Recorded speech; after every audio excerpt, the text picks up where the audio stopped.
علينا. عديها يا عم عديها. جمال ريان اعلامي بقناه الجزيره بيقول حر قطر ولا برد لندن، لن اكون اول شهيد في الجزيره. في كلام انه قناه الجزيره قال ايه هيطلعوها لندن عشان تخف الضغط عن الحصار بتاع قطر. فجمال ريان عايز يقول، هو اعلامي، هو مؤسس للجزيره، واحد من المؤسسين يعني، بيقول لا انا قاعد في قطر، حر قطر ولا برد لندن، ومش هكون اول شهيد في الجزيره. يعني معناه الناس كلها متضامنه مع بعضها، وانهم كلهم يعني مستعدين للشهاده في سبيل قطر والجزيره.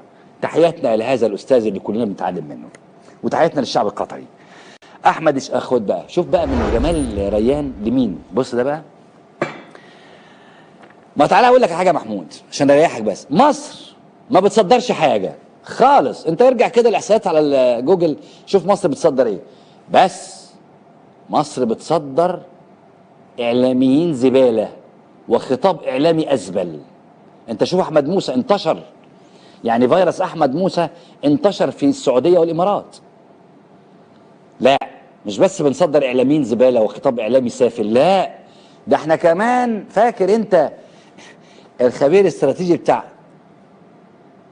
مش عارف كان بيتكلم في ايه ولا عمل كده، خبير الاستراتيجي اللي طلع قال طب سيبك من ده. فاكر الخبير الاستراتيجي اللي قال لك اسرائيل لا يمكن تنتصر علينا لان احنا غرب وهم شرق، فلما يجوا يطلعوا علينا حاجه الجو الهوا صواريخ الهوا يبوظها. الراجل اللي هو كان محافظ السويس اللي قال لك ومالها كلاب الشوارع، احنا ممكن نصدر كلاب ونكسب فيها. النوعيه دي، وفاكر حسام سويلم، النوعيه دي من اللي تحتهم خبير استراتيجيه، يبدو ان مصر صدرتها للسعوديه. فالراجل السعودي اللي هو اتربى على ايد الخبراء الاستراتيجيين في مصر طالع يقول ايه بقى؟ ان قطر هتفشل وهتسلم وهتركع. ليه بقى؟ لن تستطيع قطر العيش بدون الحليب السعودي. لو انت طرحت الجمله دي عربي على اي بني ادم بيفهم لغه عربيه يقول لك معنى كده ان السعوديه كلها لا مؤاخذه ايوه ايوه، ومعنى كده ان قطر كلها اطفال عامله كده. يعني بيجيبوا الكلام ده منين؟ طب ده احنا ده بيستفوقوا علينا. يعني الشهري ده انا اهنيه اديله شهاده حسام سويلم، او نفسي افتكر اسم الراجل اللي كان بيلعب بالسام ده.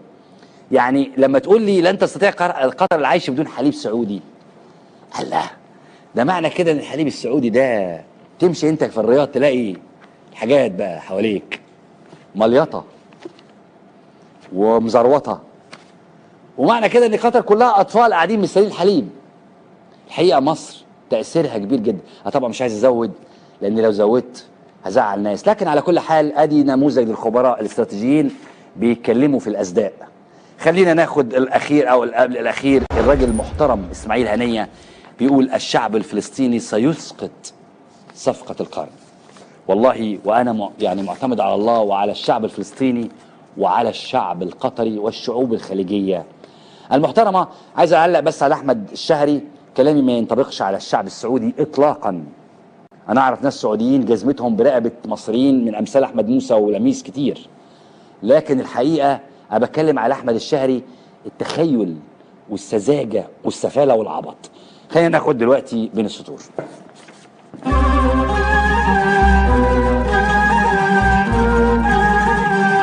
جاي لك بمد ايدي عشان تقومي، ياللي انت اسمك بين وريدي وبين همومي.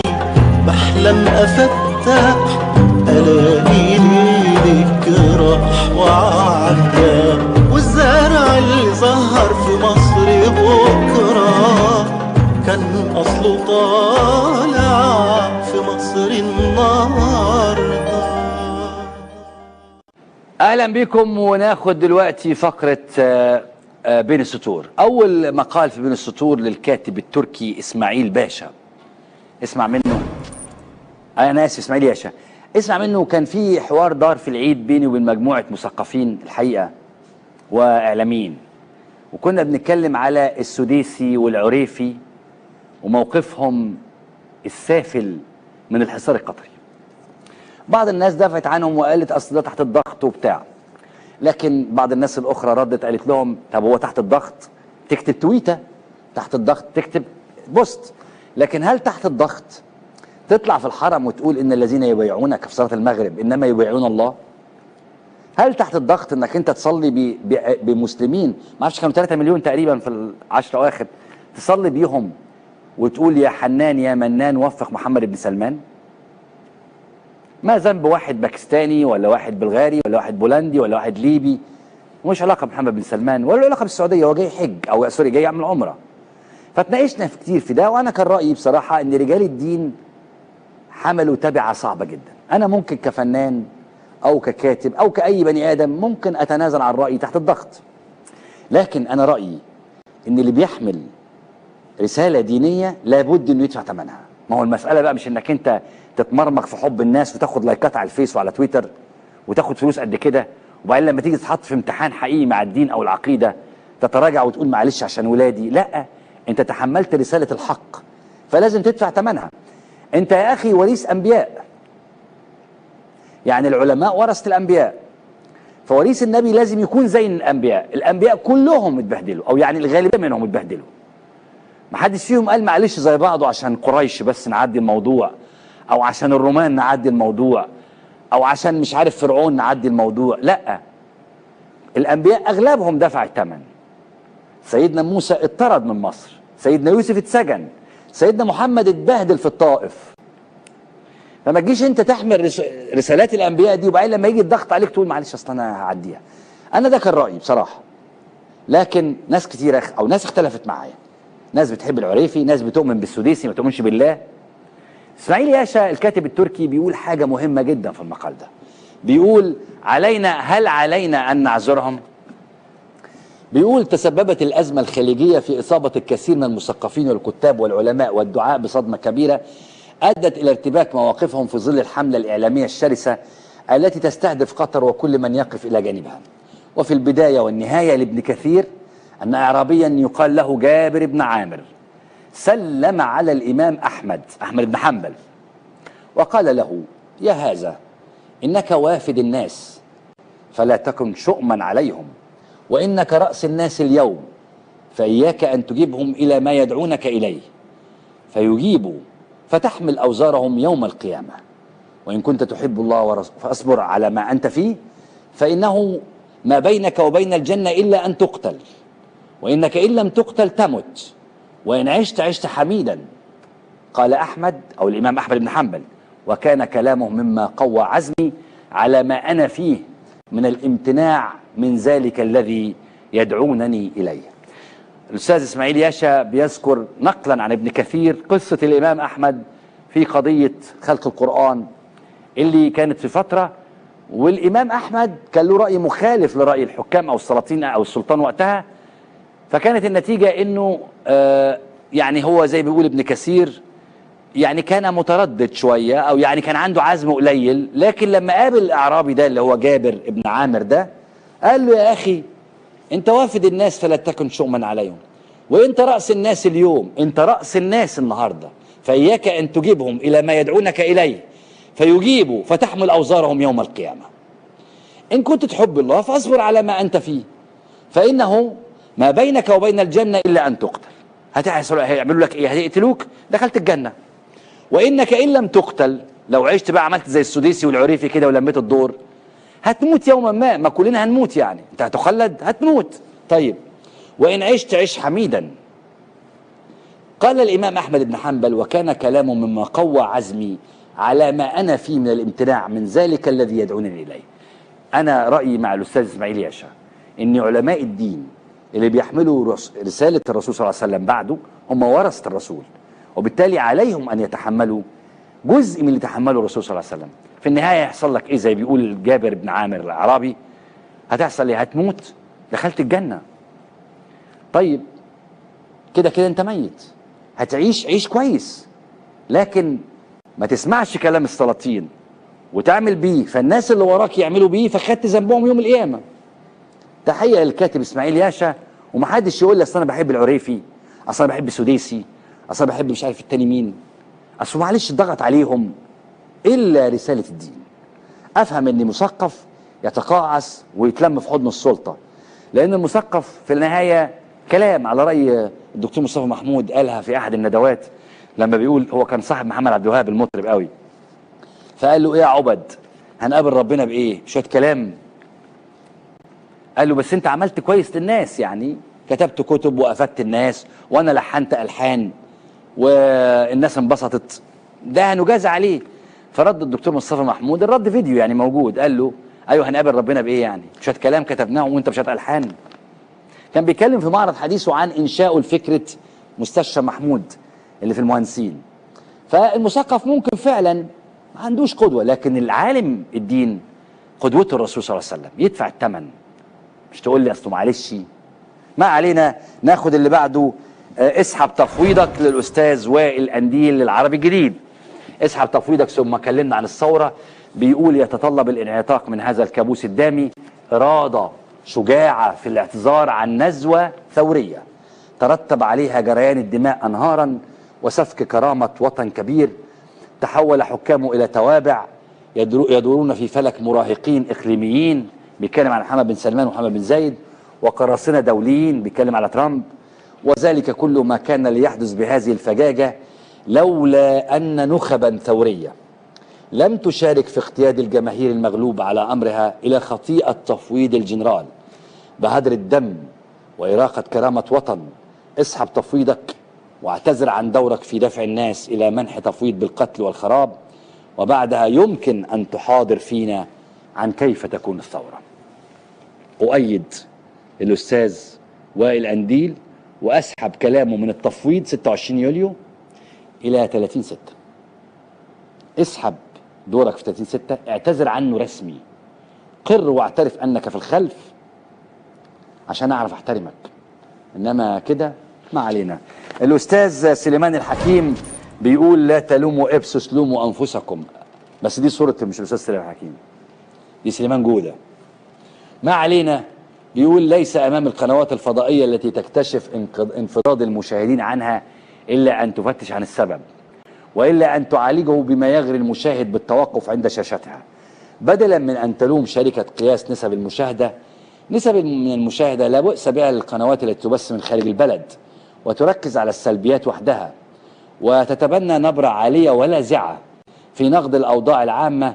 رصدت الشركة أن مصريين يتحولون إلى مشاهدة هذه القنوات التي نعرفها جميعا، ولو أنصفنا أنفسنا لفتحنا شتى قنواتنا للرأي الآخر في أي قضية ليراها كل مواطن بلا أي حرج ويسمعه الناس بلا حساسية من أي نوع مهما كان علو صوته، لأن المشاهد إذا افتقده في أي ملف عام بحث عنه على الفور فوق أي شاشة. لوموا أنفسكم.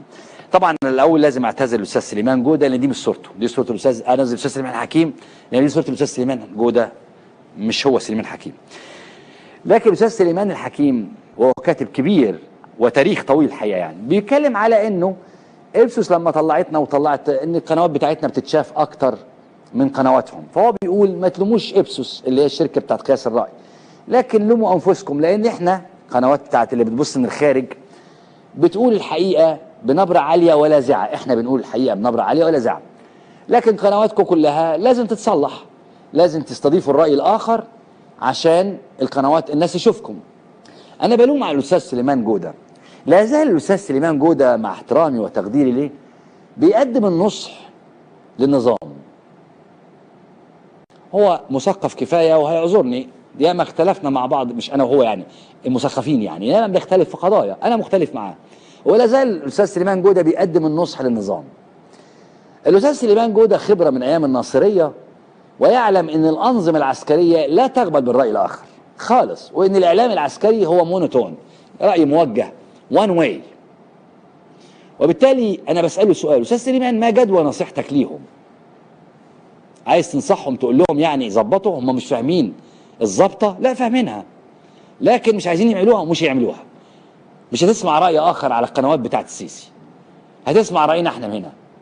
ما علينا. أنا عتابي على الأستاذ سليمان، ليه بتقدم لهم؟ هل ترى في هذا النظام أمل فبتقدم له النصح يعني؟ ده سؤال ليك يا أستاذ سليمان.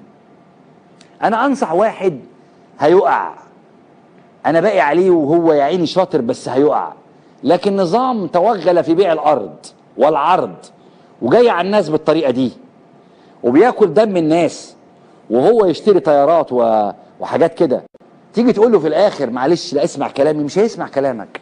سؤالي للاستاذ سليمان الحكيم قبل ما امشي واطلع فاصل عشان القصه، سؤالي استاذ سليمان، لماذا تقدم النصح للنظام ده؟ هل ترى في امل فعلا؟ بس خلينا نطلع فاصل ونرجع لقصه النهارده. اهلا بيكم بفقره قالوا. هنبدا قالوا بكلام هيطمنك. خلاص اسعار الكهرباء زادت وهيعلن بكره الزياده ايه. محمد شاكر وزير الكهرباء بيقول واخدين بالنا كويس من محدود الدخل وكل شيء مدروس بعنايه. الراجل ده لسوع، لسوع بجد، يعني الراجل ده لسوع بامانه.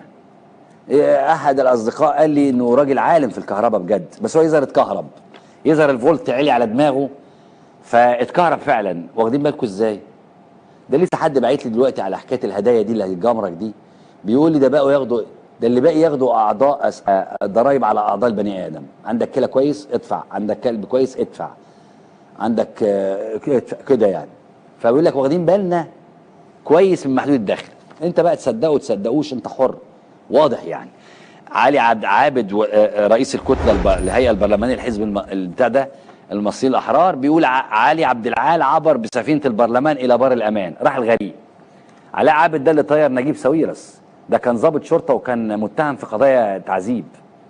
طبعا عبر طبعا، بس الفضل مش لعلي عبد العال، الفضل ان البرلمان كله اتشكل في المخابرات، فكله جاي بالادب بالجزمه. محمد عبد العاطي وزير الري اللي فرقع برضه دماغه غرقت ده، قال لك مصر ما عندهاش حساسيه من بناء السدود بافريقيا. طبعا اللي عايز يبني يبني. تصريحات بقول لك كلها سرمديه. ايه مصر ما عندهاش حساسيه؟ لا عندنا حساسيه، عندنا مشاكل من بناء السدود يا راجل. على كل حال خالد مجاهد المتحدث الرسمي باسم وزاره الصحه بيقول لا يوجد نقص في الادويه وزياده الاسعار شائعات. لا يوجد نقص في الادويه وزياده الاسعار شائعات. طيب هنجيب له حد يرد عليه، نجيب له مين؟ مين بيبيع دواء؟ بتبيع دواء يا كابتن؟ بتبيع دواء يا كابتن؟ اللي بيبيع الدواء اهو نقيب الصيادله. نقيب الصيادله يستغيث بالسيسي بسبب نقص 1500 نوع دواء. ايه رايك كده؟ ايه رايك؟ ادي رد عليك بياع الدواء. خلينا نتنقل لواحد تاني اللي هو عبد المحسن سلامه، اللي كان عمره ما يحلم انه يكتب في جورنال كويس بيقول ثورة يناير قضت على الأخضر واليابس في الصحف، أدعو السيسي لإنقاذ صاحبة الجلالة. عبد المحسن سلامة ده كلب بجد. بس أنا عايز أقول جملة هنا، مش ملاحظين إن نقيب الصحفيين بيهاجم ثورة يناير؟ طيب إذا كان الدستور المصري بيجرم الفعل ده أو يعني بيحترم ثورة يناير في الديباجة بتاعته، كون نقيب الصحفيين يهاجمها علني كده، ده معناه إنه لازم يتحاكم. طيب مش خايف من حاجة؟ ده معناه إن السيسي بيكره ثورة يناير. في كلمة السيسي بمناسبة 30 يونيو ما جابش سيرة ثورة يناير خالص نهائي. اتحداك ارجع للكلمة، ما ذكرش سيرة ثورة يناير. ده معناه ان السيسي في قعداته الخاصة مع الكلاب دول يقعد يقول لهم ثورة يناير دي ايه؟ دي قرت على البلد، دي بهدلت البلد، وبالتالي دول بياخدوا الضوء الاخضر فبيشتموا في ثورة يناير. ناخد دلوقتي السيد حسن موسى وكيل لجنة الزراعة. فاكر دي؟ مفيش مشكلة؟ قلت لك مفيش مشكلة، ما عندناش مية، ما عندناش ارض نزرع، مفيش مشكلة في القمح. تعال نشوف القمح ليه مفيش فيه مشكلة. بيقول السيد حسن موسى وكيل لجنة الزراعة سألت وزير التموين متى يكون عندنا اكتفاء من القمح، فأجاب مفيش مشكلة احنا بنستورده. بس كده. تخيل الراجل بسألك بقول لك احنا امتى هنكتفي يبقى عندنا اكتفاء ذاتي من القمح بتاعنا نزرع قمحنا، فقال له لا مفيش مشكلة خالص في القمح احنا بنستورده عادي يعني. فاكر كلمة الرئيس مرسي لما قال لازم نزرع غذائنا وننتج دوائنا؟ له كلمة مشهورة قوي كده في الفيديو. شوف بقى ده الرئيس، شوف لما وزير يطلع نائب يقول له امتى هنكتفي ذاتيا بالقمح بتاعنا نزرع اكلنا عشان ما حدش يتحكم فينا، فيقول له مفيش مشكلة ما احنا بنستورده. ما شاء الله. نجوى احمد ابراهيم مديرة القوى العاملة. مساء الخير يا مدام نجوى. ايه ده؟ ايه يا مدام؟ ما شاء الله ما شاء الله. مديرة إدارة القوى العاملة كلها، امال هتبقى ايه يعني؟ ما انت شايف حاجات اهي. ايه؟ ماليه مكانها. الناس تقعد تملى مكانها، ما علينا. تعيين ابناء العاملين هو السبب الرئيسي للبطاله، وعشان كده الشباب قاعد على القهوه. مدام نجوى يا جماعه بتشكي لكم، يعني بتقول لكم والله شفتوا الخيبه اللي احنا فيها. ده هي مديره اداره القوى العامله، يعني هي اللي بايديها تقول ده ما يتعينش وده يتعين وده فيها تشابه. بتشكي لنا احنا، بتقول لنا والنبي يا اولاد تعيين ابناء العاملين هو السبب الرئيسي للبطاله والله، وعشان كده الشباب قاعد على القهوه. والله يا مدام نجوى تحياتي وحقيقه للاشارب.